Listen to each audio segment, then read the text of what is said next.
Oh, hi, sweetie.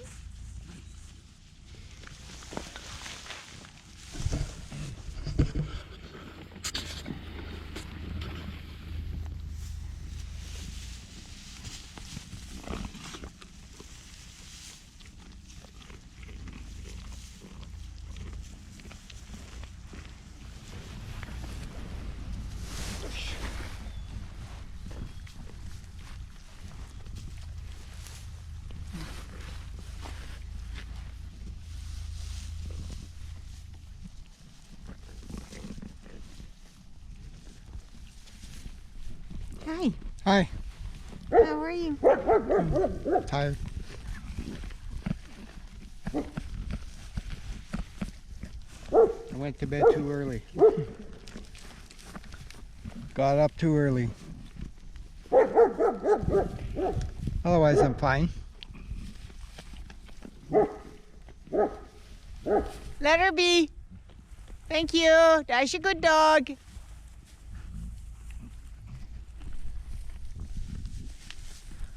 Do you have a topic in mind?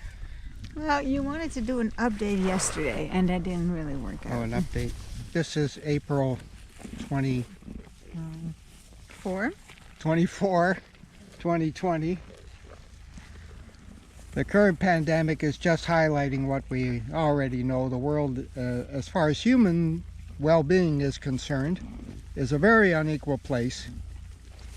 A very tiny percentage of the human population have access to enormous resources, incredible wealth, food, shelter, clothing, you know, kind of the basics of human existence. It's like, how many houses do you need? Anyway. And then there's the middle class, which in America has been basically hollowed out in the last 3 generations. Incomes have stagnated for the middle class in the last 30 and even 40 years. Enough. Sit down. That's better. I'm watching you. As you were saying. And then there's the enormous numbers of the working classes globally, people that actually do things, you know, physically do things, make things, transport things. And there's still an enormous number of peasants in the world, people that are basically it's doing subsistence agriculture, growing enough food to feed themselves and their families with maybe a tiny surplus for which they have to pay taxes and school fees and buy medication and so on. And this epidemic has hit the working classes disproportionately hard because, well, first of all, they have little savings to fall back on. And the people that have been very impacted tend to be recent immigrants, people of color, and the vast numbers of illegal immigrants that have been working in the black economy, the unofficial economy, for forever. It's one of the reasons why food prices are so reasonable in the U.S. So we're still seeing the economic effects of this pandemic ricochet around the globe. I was reading this morning what's happening in Bangladesh, one of the most densely populated and poorest countries in the world, which has a huge clothing industry that manufactures clothing for famous brands, all kinds of famous brands, mostly for sale in Europe and North America, high-end retailers. And orders have been canceled. Even retailers are even refusing to pay for orders that have been made and are sitting waiting for shipment. And as a result, 2 million workers who depend on their wage for food and shelter and supporting their families have been laid off in Bangladesh. And it's not a country with huge safety nets. So. I even read where Gap, which is a big, well-known brand, has not paid rent on its stores for April, claiming cash flow problems. Those who don't pay rent are in good company. How's Trump doing? It's hard to say. He's his usual confused, contradictory, and blustery self right now.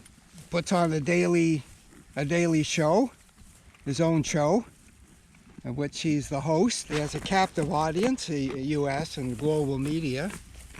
What can I say? He's doing what he does best, lying, telling people how great he is, all the great things he's done for them, all the great things he will do for them, how good things are, how worse they would be if he wasn't around, and and scolding his officials for telling the truth. The thing about Trump is he's totally consistent. He really hasn't changed one iota from the person he was 20 years ago when he first declared what a great president he would make. He cares about his ratings. He cares about how he's viewed by the media. He cares about all those things, very deeply.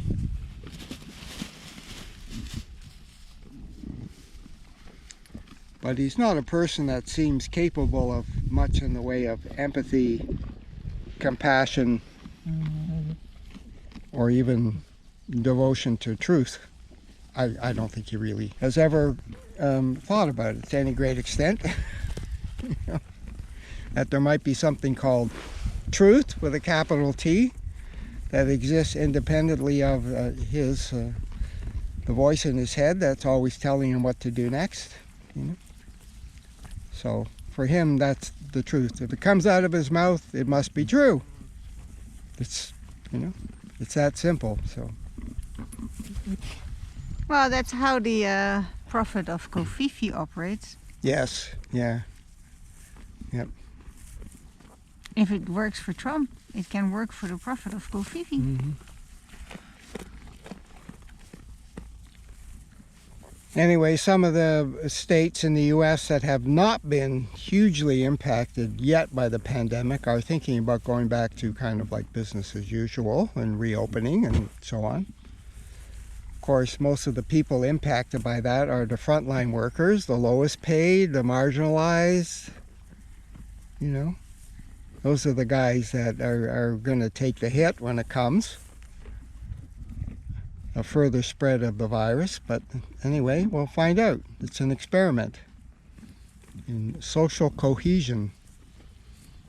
Governments will have to try things and see if people are cooperating or not. People may vote with their feet and just not buy or shop, even if the shops are open. So.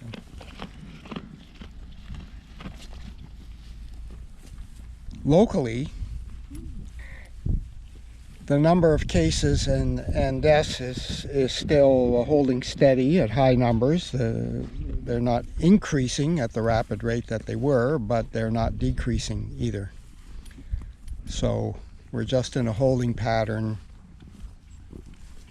My feeling is at least 2 more weeks of total shutdown, and then a little bit of a relaxation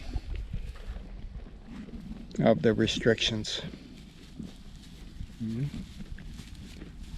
But Canadians should brace themselves for a big jump in food prices. It's going to come in about 6 or 8 weeks, because supply lines for everything from beef to pork to poultry to vegetables to fruits are being impacted by the pandemic severely. And lots of things that people are accustomed to buying in the grocery store may be unavailable at times, or the prices will go up correspondingly because of the shortage of supply. So, just a heads up.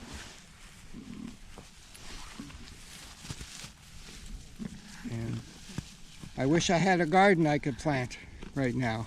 I think that would be a good idea. Get some food growing.